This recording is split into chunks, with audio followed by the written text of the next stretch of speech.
ওয়ালাইকুম প্রিয় শিক্ষার্থীরা, আজকে আমি আপনাদের সামনে আলোচনা করব ফাইন্যান্সিয়াল ম্যানেজমেন্ট এবং ইনভেস্টমেন্ট ম্যানেজমেন্ট। যারা ম্যানেজমেন্ট ডিপার্টমেন্ট ফোর্থ ইয়ারে পড়ছেন, খুব শীঘ্রই ন্যাশনাল ইউনিভার্সিটি পরীক্ষা শুরু হয়ে যাবে। অলরেডি আমাদের কিন্তু কনক্লাভের ডেট দিয়ে দিয়েছে। তো এই দুইটা সাবজেক্টের গুরুত্বপূর্ণ একটা চ্যাপ্টার হচ্ছে ডিভিডেন্ড পলিসি। এখান থেকে প্রত্যেক বছরে কিন্তু আমাদের অঙ্ক এসে থাকে, 4 মার্কের জন্য এসে থাকে এবং 10 মার্কের জন্য এসে থাকে। তো এই চ্যাপ্টারের অঙ্কগুলো কিভাবে সহজ উপায়ে আমরা করতে পারি সেই কৌশলগুলো আপনাদের সামনে আজকে আমি উপস্থাপন করব। তো ভিডিওটা অবশ্যই শেষ পর্যন্ত দেখবেন। তো শিক্ষার্থী বন্ধুরা, আমরা কথা না বাড়িয়ে আসুন আমরা প্রথমে অঙ্কটা পড়ে নিচ্ছি, তারপরে এই অঙ্কটা সমাধান করব। এখানে দেখতে পাচ্ছি the earning per share of a company is টাকা 20। একটা কোম্পানি আর্নিং পার শেয়ার, আর্নিং পার শেয়ারকে সংক্ষেপে ইপিএস বলা হয়, 20 টাকা দেওয়া আছে। It has an IRR 15%, IRR internal rate of return, যেটাকে সংক্ষেপে আমরা বলে থাকি আর। এই মানটা দেওয়া আছে 15%। and cost of capital is 13%। Cost of ক্যাপিটালকে সংক্ষেপে কি দ্বারা প্রকাশ করা, যার মান দেওয়া আছে 13%। What will be the price of the share? বলছে কি এই কোম্পানির শেয়ারের মূল্য বের করতে হবে, এটাই আমাদের মূল প্রশ্ন। According to Walter model, Walter model এই চ্যাপ্টারে আমাদের তিনটা মডেল, একটা হচ্ছে ওয়াল্টার মডেল, একটা হচ্ছে গর্ডন মডেল, একটা হচ্ছে Modigliani and Miller model, সংক্ষেপে যেটাকে বলা হয় এমএম মডেল। তো এখানে আমাদের ওয়াল্টার মডেলের সাহায্যে প্রাইসের শেয়ার বের করতে বলেছে। অফ ডিভিডেন্ড ইফ, যদি ডিভিডেন্ডের পরিমাণ কি হতে পারে, ডিভিডেন্ড অফ টাকা 10 ইজ ডিক্লারেড, যদি প্রত্যেক শেয়ারের জন্য 10 টাকা করে লভ্যাংশ ঘোষণা করা হয়, ডিক্লার ঘোষণা করা হয়, তাহলে সেই শেয়ারের মূল্য কত সেটা আমরা বের করব। এরপরে দেখতে পাচ্ছি নো ডিভিডেন্ড ইজ ডিক্লারেড, যদি কোনো লভ্যাংশ শেয়ার করে ঘোষণা করা না হয় তাহলে তার মান কত হবে সেই শেয়ারের মূল্যটা বের করতে হবে।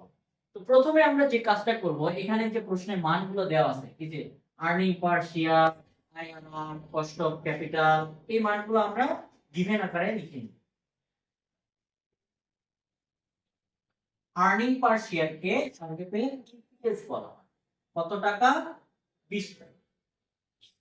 তারপরে এখানে দেওয়া আছে IRR, internal rate of return, এটাকেও সংক্ষেপে আর দ্বারা প্রকাশ করা। এটার মান দেওয়া আছে 15%, আমরা এটাকে ভেঙে লিখতেছি পয়েন্ট। এরপর আমরা দেখতে পাচ্ছি এখানে আরেকটা মান দেওয়া আছে কস্ট অফ ক্যাপিটাল ইজ 13%। তাহলে কস্ট অফ ক্যাপিটালকে সংক্ষেপে কি বলা হয়, কি দ্বারা প্রকাশ করা, 13%। 13% কে ভেঙে আমরা লিখলাম পয়েন্ট। আমরা দশমিক আকারে মানগুলো এই জন্য লিখলাম, যখন আমরা ক্যালকুলেশন করতে যাব তখন আমাদের মানটা বের করতে সহজ হবে। তো আমরা 1 নম্বর রিকোয়ারমেন্টে এখন প্রবেশ করব। ডিভিডেন্ড অফ টাকা 10 ইজ ডিক্লার্ড, যদি শেয়ার প্রতি 10 টাকা লভ্যাংশ ঘোষণা করা হয়, তাহলে আমরা রিকোয়ারমেন্ট 1 দিচ্ছি এখানে। Calculation of price of share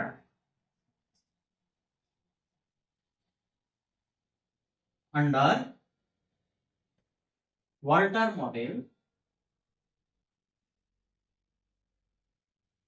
when, যখন dividend is declared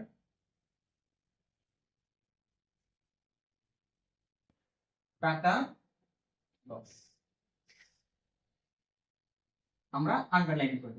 এখানে শিক্ষার্থী বন্ধুরা খেয়াল করেন, আমাদের বের করতে বলছে প্রাইস অফ শেয়ার, এইজন্য আমরা লিখলাম calculation of price of share কোন মেথডের সাহায্যে, ওয়াল্টার মডেলের। Under Walter model when dividend is declared টাকা 10, যখন লভ্যাংশ কত করে ঘোষণা করা হয়, 10 টাকা করে, যেখানে দেয়া আছে। তাহলে সূত্রটা কি হবে, উই নো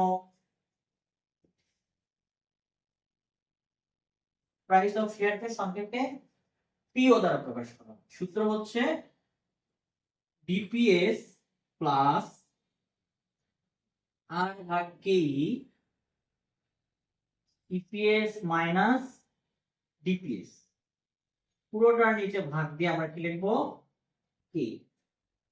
তো এই প্রত্যেকটা মান কিন্তু আমাদের এখানে গিভেনে লেখা আছে, আমরা মানগুলো বসিয়ে দিচ্ছি। ডিপিএস 10 টাকা করে লভ্যাংশ ঘোষণা করবে, লিখলাম। আর এর মান কত দেওয়া আছে? 0.15। কে এর মান কত? 0.13। ডিপিএস 20 টাকা, ডিপিএস 10 টাকা।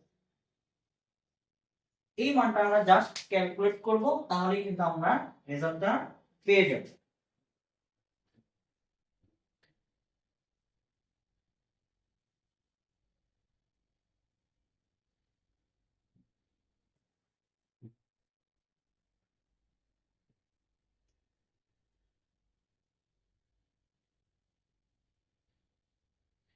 $165.68 টাকা।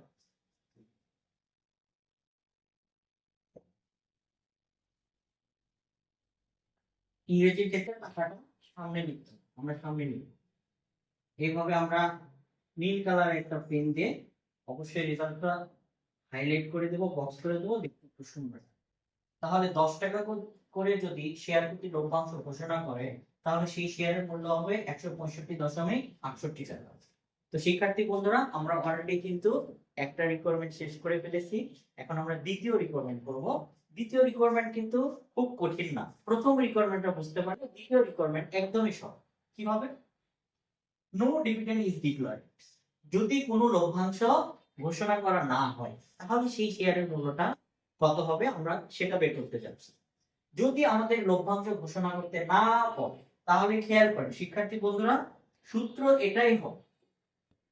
রিকোয়ারমেন্ট তুমি দিয়ে দিয়েছি, আমরা এখানে লিখবো when dividend is, শব্দটা লিখবো, কি লিখবো? No declare. when dividend is no declared। তাহলে যখন ডিভিডেন্ড অর্থাৎ লভ্যাংশ ঘোষণা না করবে, তখন এই ডিপিএস এর জায়গায় লিখবো 0, মানে কোনো মান লিখবো না। ডিপিএস এর জায়গায় লিখবো 0, কোনো মান লিখবো না, বাকি সব মান কিন্তু ঠিক থাকে। এখন এইটুকু ক্যালকুলেশন করলেই কিন্তু আমাদের দ্বিতীয় রিকোয়ারমেন্টের রেজাল্ট হয়ে যাচ্ছে। তো আমরা এখন এই দ্বিতীয় রিকোয়ারমেন্টের মানটা ক্যালকুলেট করতে যাচ্ছি। শিক্ষার্থী বন্ধুরা, অবশ্যই আপনারা আমাদের সঙ্গেই থাকুন। আমাদের চ্যানেলের, ইউটিউব চ্যানেলে এবং ফেসবুক পেজে রেগুলার ভিডিও পেতে অবশ্যই আমাদের চ্যানেলগুলোতে সাবস্ক্রাইব এবং